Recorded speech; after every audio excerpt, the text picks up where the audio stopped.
Now on Fox Rochester, a look into the violent past of the man accused of killing his parents in Henrietta. All right, we're trying to get the clouds out of here for the weekend. Will we be successful? I say yay for Sunday. That forecast next.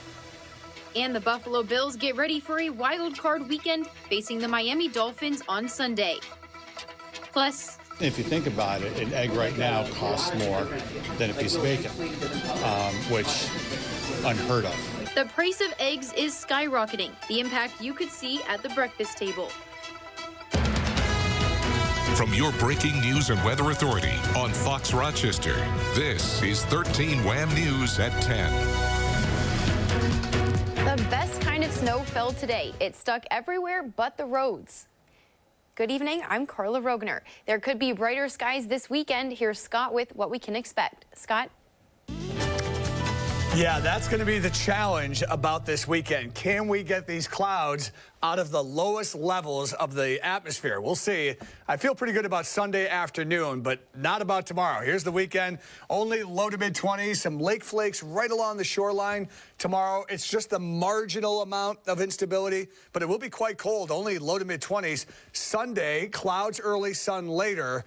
We'll have a north-northeast wind and low 30s then. Here's a look at what's happening now. It's looking worse here on radar than reality. There's just a couple of snow showers near Binghamton, a few flakes west.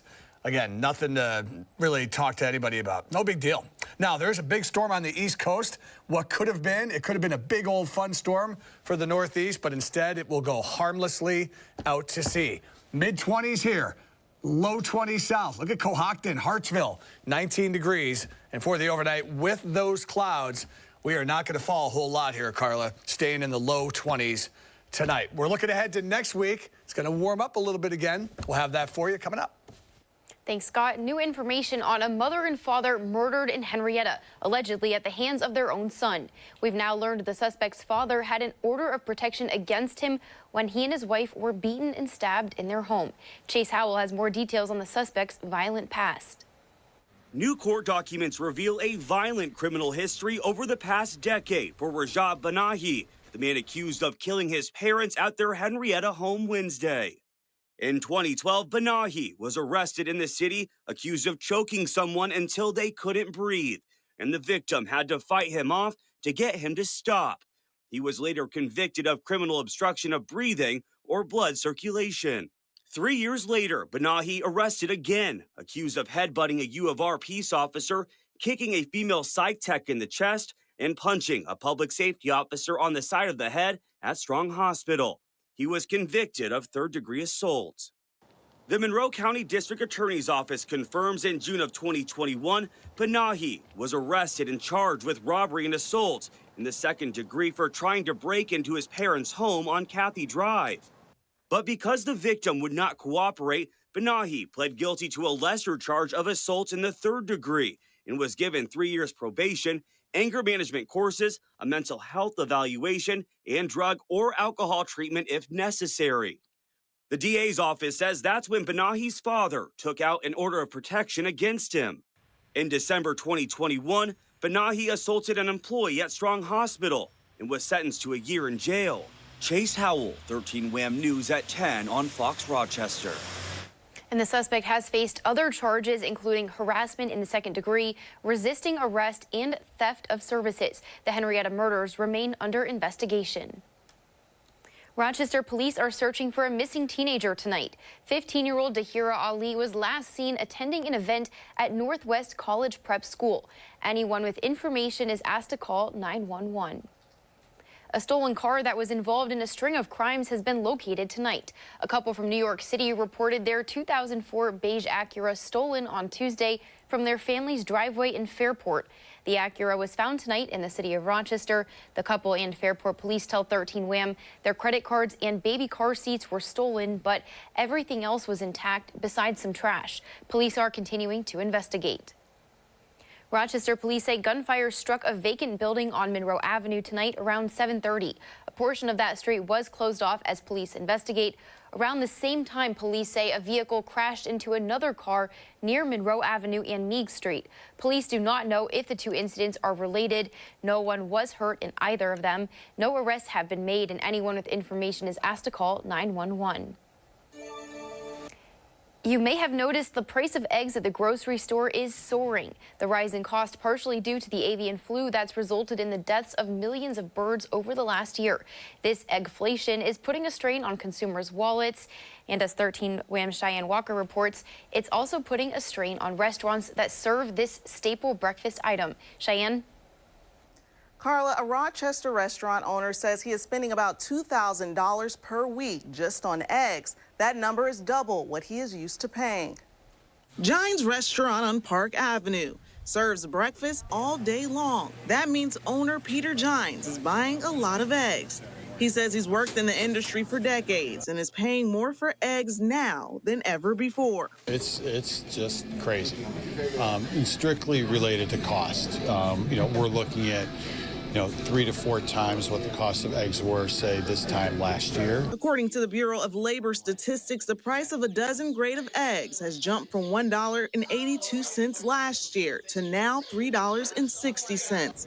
Giant says he's already had to make adjustments to his menu because of inflation. The last thing you want to do is sacrifice quality. Okay, that you want to stay consistent. Okay, and trying to do the best job you can. Giants, like egg lovers around America, are wondering why these prices are continuing to get higher. I'm not quite sure how long that's been going on for. Again, we've seen these elevated prices for about 3-4 months. Jeffrey Ball, owner of Cacciatore Farm, says it's due to the bird flu outbreak that the CDC reports has resulted in deaths of nearly 50 million birds, including chickens. Biosecurity is really on point in the poultry industry. We focus on that a lot, which is washing your hands, using proper footwear, when you're going out there, when you're visiting other farms, things like that. So we keep a tight ship, and we haven't thankfully seen anything. Ball predicts prices might be higher for a little while longer as farms work to catch up to the demand. It takes 6 months before that chicken begins to lay eggs again. So you've got to hatch the chick, which is about 3 weeks, 6 weeks to, get it out to the brooder. And then you've got 17 weeks before it begins to lay eggs and then into the consumer's hands. And Ball says it's going to take a good 6 months to a year to fully start seeing the decrease in prices. Carla? And the U.S. is inching close to defaulting on its debts. The Treasury Department is warning the nation will reach its debt limit as soon as next Thursday, which is much earlier than projected. If that happens, the country can no longer borrow, and Treasury Secretary Janet Yellen says it would cause irreparable harm to the U.S. economy and global financial stability. Congress can approve raising the debt limit, which the White House is calling on lawmakers to do. As we have been saying over and over again, the sooner Congress acts, the better, since even the prospect of not raising the debt ceiling will have damage the full faith and the credit of our nation. And again, we are going to continue to encourage Congress to act. The Treasury Department can delay defaulting by taking what it calls extraordinary measures, but that would only work for so long, and eventually more debt would be needed. In less than an hour, you could be a billionaire with a capital B. Tonight's Mega Millions drawing is now the second largest in the game's history. It's now an estimated $1.35 billion. It comes after 25 consecutive drawings with no winner since October. The chance of winning a Mega Millions jackpot is a slim 1 in nearly 303 million.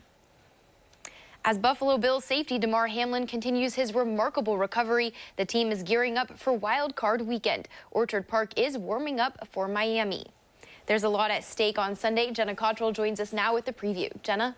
Yeah, we've talked all week about the matchups in this one. Josh Allen versus Skylar Thompson, or Trey White versus Tyreek Hill. But maybe we haven't talked enough about this guy and the coaching advantage Buffalo will have. Sean McDermott probably won't win Coach of the Year, but he could. and maybe he should. It'll be Mike McDaniel's first playoff game as a head coach for Miami, while it'll be the 7th for McDermott since arriving in Buffalo 6 years ago. He was asked this week what he learned from his first playoff game in Jacksonville in 2017 to now. He laughed, saying he thought he knew it all back then, but he didn't. Adding, you never truly arrive, so you have to work at it every day. Now, Deion Dawkins, who's been in Buffalo as long as McDermott, gave the biggest compliment he could when asked about his head coach. McDermott is for the boys. And as a player, that's the best feeling ever, to have a coach that is for his players. He's loosened up, you know, and he knows how to handle his environment. And he's a great leader, man, truly. And I'm thankful to be a part of what he's doing, and I'm thankful to have a leader like him, because he's true, like as a dad, as a person, and as a coach, you know, like he just does it the right way, and I'm truly blessed, you know, I really am.